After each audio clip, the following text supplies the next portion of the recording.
Good morning. You're listening to Speak Up here on WSON. I'm Erin Schmidt. Our guest today is Grace Henderson, who is a board member of the Kentucky Cannabis Freedom Coalition and Kentucky NORML, which is the Kentucky chapter of the National Organization for the Reform of Marijuana Laws.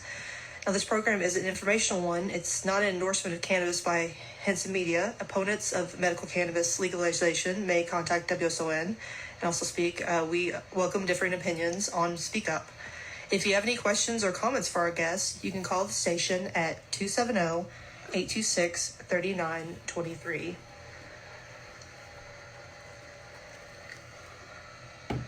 Grace, are you there? Yep. Hi, Grace, are you there? Yes, I am. Good morning. Good morning. How are you today?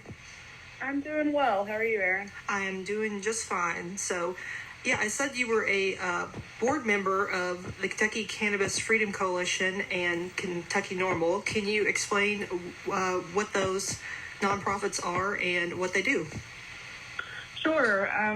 Both work towards cannabis reform legislation for Kentucky, for the civil rights of Kentuckians to be able to use the medication that works best for their body. And to be able to, well, ultimately we all believe that people should be able to go to work and have a good full day and then come home and medicate in the way that works best for themselves. With Crohn's disease, I'm not able to drink alcohol, so cannabis is a much safer and healthier option for me. Medically as well as adult responsible use. So with those organizations, we work in Frankfort and across the state to lobby our legislators to pass common sense reform. And you mentioned you have Crohn's disease. Can you take us a little bit through, as much as you're comfortable, a little bit through your medical history and why you wanted to kind of get involved with this particular medical cannabis reform? Sure. When I was in college in 2005, that was my junior year, I was diagnosed with Crohn's disease, which led to me being put on a host of different prescriptions that all came with some pretty significant side effects. And then I was given more prescriptions to manage those side effects. And then I collected more diagnoses because of the side effects. And some of the side effects included MRSA and acute pancreatitis and a nervous system disorder. And finally, I stopped taking the prescription immunosuppressants when I started really reading about the significant increase in cancers with people that were taking them. And I wasn't getting the relief that I needed out of those prescriptions. A friend of mine recommended that I try Green Remedy CBD oil. So in 2017, I took myself over and got myself a bottle of Green Remedy CBD tincture, and I have not looked back. That has completely revolutionized my life. It controlled my pain so much more that my anxiety went down, and it just completely changed my life. And I saw the medicinal qualities of cannabis and cannabis oils that have just really not been tapped into here in Kentucky. So I started doing more research on cannabis oils and found that in legal states, people that were using full extract cannabis oil to treat their Crohn's disease, their Crohn's was healed, not just in remission, but actually healed. So that led to me wanting the opportunity to try the same thing. And I know there's been some movement kind of by legislators recently. I know the governor had issued an executive order in November, and it would allow sick Kentuckians access to basically not more than 8 ounces of medical cannabis as long as it's bought legally in the United States, and the patient has a certification from a healthcare provider showing that they have at least one eligible condition. Those conditions include cancer, multiple sclerosis, and post-traumatic stress disorder. So when that was announced, what was your reaction as an advocate for medical cannabis? Relief. because with these groups, these advocacy groups, and there are a few others, including Kentucky Moms for Medical Marijuana and Kentuckians for Medicinal Marijuana, all of us have been lobbying the legislature since at least 2014, if not longer, I think, for Kentuckians for Medicinal Marijuana, and have been, asking, saying, we have these conditions, this is shown to be helped with cannabis, with medical cannabis in legal states. Can we please treat our conditions with this now? And the legislation is still not being passed. So when Governor Beshear issued his pre-pardon, for us as advocates that have been begging for years, that was finally an opportunity to treat ourselves as we need to without fear of ultimately being jailed for it. I mean, we're not sure how it's going to all play out yet, but ultimately knowing that we have a pardon from the governor to treat ourselves medically is quite a bit of relief for us. And I know there's other legislation that's being brought up as well. There's a state rep, Nima Kulkarni, who wanted to introduce a constitutional amendment to ask Kentucky voters to weigh in on the cannabis debate. It would legalize personal possession and use of marijuana in Kentucky. She introduced legislation to codify decriminalization into state law, and she wants an amendment to ask voters to decide whether they want to decriminalize cannabis possession up to an ounce and cultivation to 5 plants for adults 21 and over in the state. And I know there's a little bit more to the legislation, but as a medical cannabis advocate, what was your reaction to that particular bit of legislation introduced? I think this is probably the most important piece of legislation that's been introduced as far as cannabis reform goes, because medical cannabis pulls upward of 90% across the state, and that's across party lines. That's in even the smallest, most remote portions of Kentucky. People can all get on board with sick people needing to feel better and having them have access to whatever can help them be more functional members of society.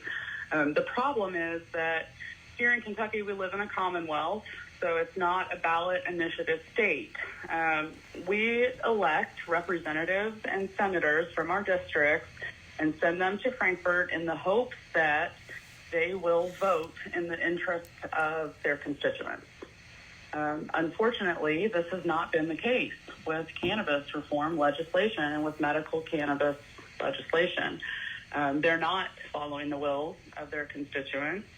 And so the opportunity to have a constitutional amendment to actually put it on the ballot and let the voters of Kentucky decide on this instead of the decision lying in the hands of a select few who accept money and campaign donations, I think that it's time to let the people decide on this issue. You're listening to Speak Up. I'm Erin Schmidt, and I'm talking with Grace Henderson, who's a board member at the Kentucky Cannabis Freedom Coalition and at Kentucky NORML, the Kentucky chapter of the National Organization for Reform of Marijuana Laws. And that we're talking about cannabis, medical cannabis. If you have any comments or questions for our guests, you can call WSON at 270-826-3923, and we'll take your call on the air. Now, Grace, I'm sure you've probably heard people who, and everybody has good points on both, both sides, on all sides here, about, concerns about that, there's always the concerns of, they call marijuana a type of gateway drug, but you were talking specifically, this would be medical treatment for certain patients. The medical cannabis bill would be legislation for certain patients. At this point, Erin, I've been advocating since 2017. I've been going to Frankfort, and I've had the opportunity to talk with a lot of people, including a lot of veterans and patients. And the truth is that for advocates like myself, we don't usually come to this type of tenacious battle without baggage. Someone has a sick member of their family, or they've been severely traumatized themselves, or they're trying to manage their own illness.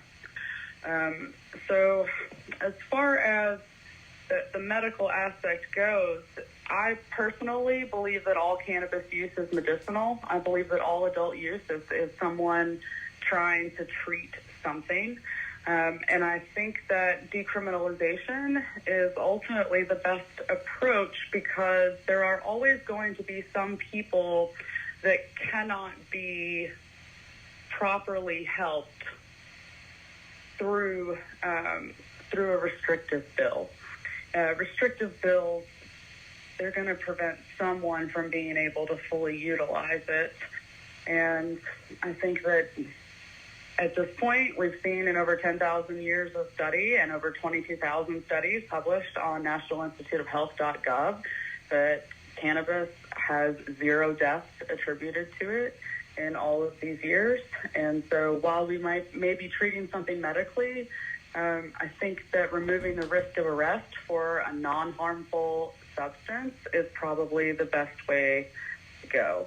And if we would pass some legislation to regulate, then that would ensure that everyone has properly tested plant matter. And of course, it's not going to help everyone. However, like I said, I have some pretty significant side effects now that I manage from the medications that I took for my Crohn's disease. And since I stopped taking those medications and started using only CBD and full extract cannabis oil to treat my Crohn's disease, I've had 2 colonoscopies and have undeniable proof that my Crohn's disease is in remission thanks to using these oils. I want everyone to be able to have that same opportunity and be able to utilize whole plant medicine first instead of dysregulating your immune system. And again, maybe it won't work for everyone, but maybe it will work for a few. And I think everybody deserves that opportunity. And as an advocate, and you've been with this for at least, I'm trying to count the years now, it's 2023, so 6 years. I'm sure you've heard some personal stories. You said there's veterans stood out to me for maybe struggling with PTSD.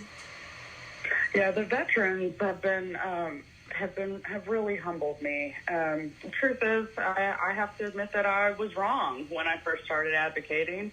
Like I said, my research has led to me seeing that there was a lot of potential healing in the oils.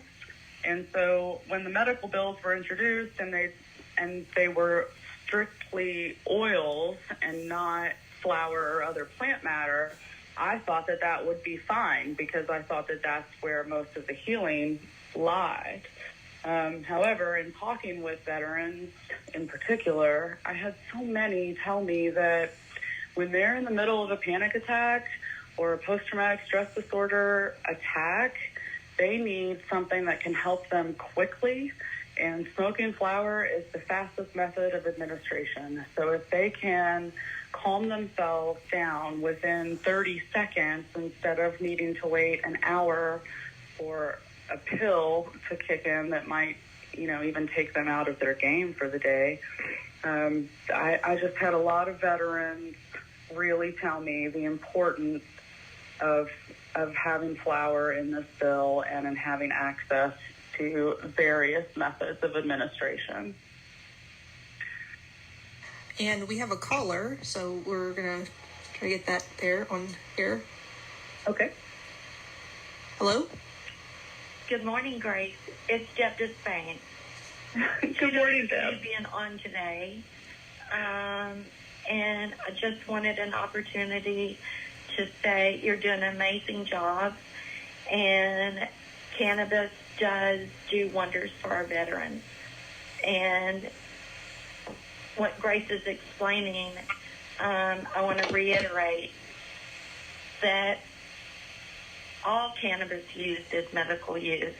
And when a veteran picks up a joint to smoke or healthy cannabis, green cannabis to smoke, when they're in the middle of PTSD, it can save their lives. And it is so important that they're at the top of our list of thinking about during cannabis reform. And thank you, Grace, so much for bringing that forward. Thank you, Deb. I appreciate your call and your support and your knowledge. All of it. And something... It's taken a village. Yes. And something else that really resonated with me when I started advocating was learning that the United States government has a patent on cannabinoids as neuroprotection. The patent number is 6630507. And realizing that the government does recognize the medicinal use of cannabis, that was a game changer for me as well. But they won't publicize it.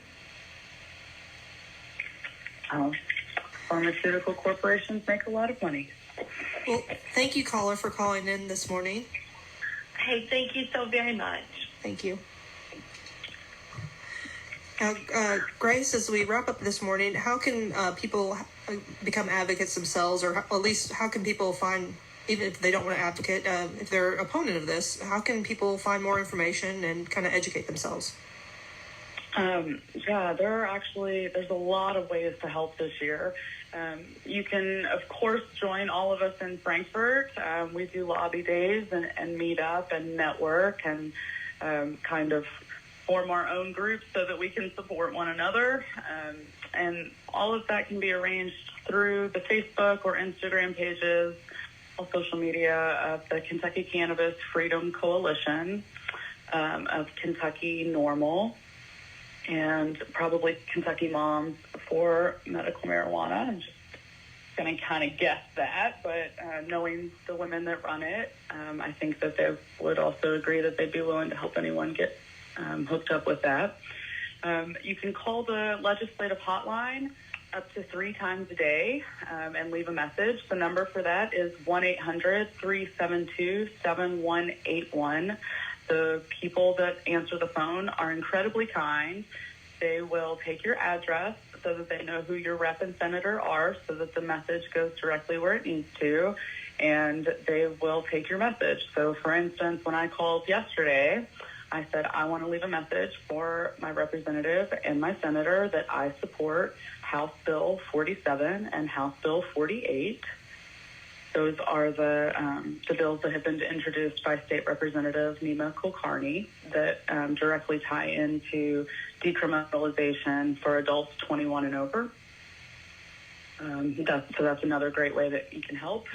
Kentucky Normal and Kentucky Moms for Medical Marijuana have also done a huge installation in the tunnel that goes between the Annex and the Capitol this year. So you can sponsor a poster for $25 and dedicate that poster to a loved one or a Senate or a representative district, Senator House district.